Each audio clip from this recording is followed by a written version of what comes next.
What's up, guys? Welcome to McWater's Effect. I am Matt, and today I'm checking out a video where it has Steve Bannon talking to General Flynn about this color revolution that he believes is happening in the United States.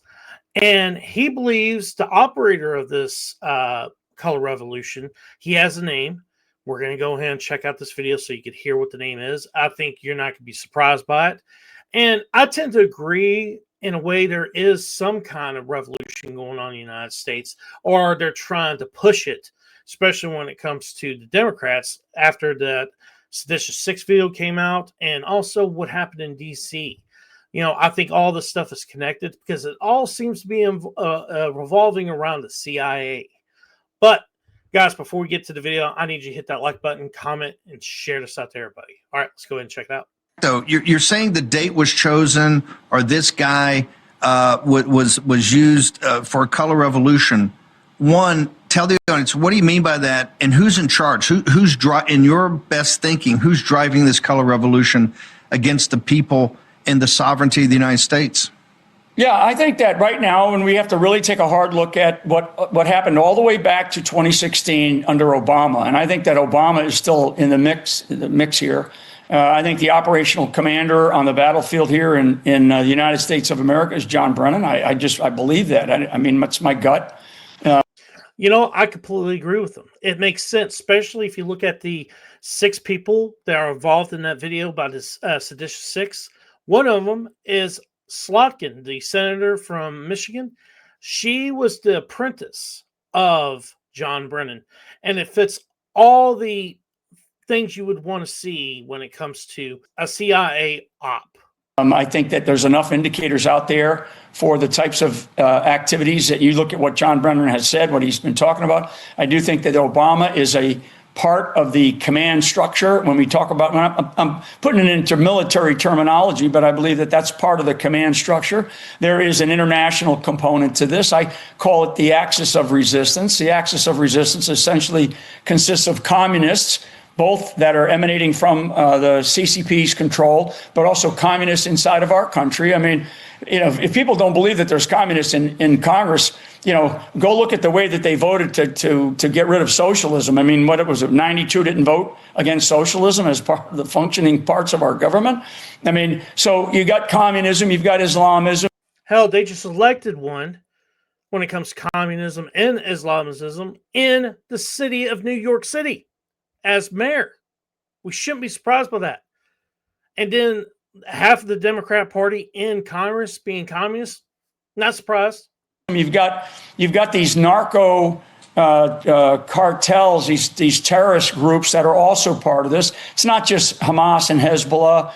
It's FARC and it's the Cartel del Sol. I mean, you have a combination of organizations, and there are people that are at the, you know, sort of at the pincer of it, meaning the pointy end of the spear that are organizing and controlling some of this. I mean, all you have to do is read their damn doctrine, which I have. And I want people to understand when we talk about color revolutions, that's what's going on over in Ukraine, that total loser war that I keep talking about. We have to get the hell out of there. Yeah, he's right. That war started in 2014, and it's been going on until now, almost a little over a decade. And people just didn't realize that it started way before 2022, whenever the Russians invaded. And, you know, here's the thing. Most people aren't willing to admit that and go into what happened in 2014, because the fact is we went in there, overthrew the government, and put in someone we wanted. And that means we would have to actually admit the Russians have something to be concerned about when it comes to Ukraine. We've got it. Trump has got to tell his team, if he wants to stick with this team, it's like you said in the preempt with Jack and his brother. You know, Trump signs all these executive orders. Who's checking to make sure these things are actually being put into effect all the way down to the lowest levels, right? And the one phrase that I used to use as a commander in the military is, because, you know, all the lawyers would come in, and I say that lawyers advise, leaders decide. And so President Donald J. Trump, you need to make a decision now. Listen to your lawyers, but make a decision. Get your team whether it's CIA, DNI, sec war, sec state, sec commerce, I don't care. Get them all in and tell them, and especially the Secretary of Homeland Security. I mean, I think that Trump felt like all this going on and it was happening. It's not happening. The essence of a color revolution is in this case, for the United States of America, this is a long period of time that this has been going on. They kicked it into higher gear when Trump won in 2016, and then they're balls to the walls right now, in terms of what they're doing, and it's clear. And I think the reason they're balls to the walls right now is because they see weakness in the Trump administration after the judge threw out that case against Comey and Letitia James. These people believe that Trump and his administration is going to give up and going after these deep state actors that went after him in 2016 all the way till now. And I'm hoping that's not the case, because at that point, then they're going to actually do run shot over him and try to go after him again, like they did when he was out of office. So they're going to do it while he's in office. I guarantee you, if the Democrats win the House, they're going to try to impeach Donald Trump again. This is all just part of trying to destroy not only Trump, but try to destroy the Republican Party and try to make the United States into a one-party state. You got to look at is the components of a color revolution. Go look at the components. I mean, I can list them off here, but it's on my pin post on X right now. Just go look at the components of a color revolution. We are going through all of them. Trump needs to understand that this is not just some, like he said in one of the clips you showed, this is not some guy who's a loony bin. No, this guy is extremely well trained. He is a soldier of the left. Okay, he is a soldier of the movement to destroy the United States of America. And we have got to start facing the facts. The main actions that we are seeing economic warfare being played against us. We're seeing cyber warfare. I mean, my God, Mike Benz is one of the best to listen to. We have political interference.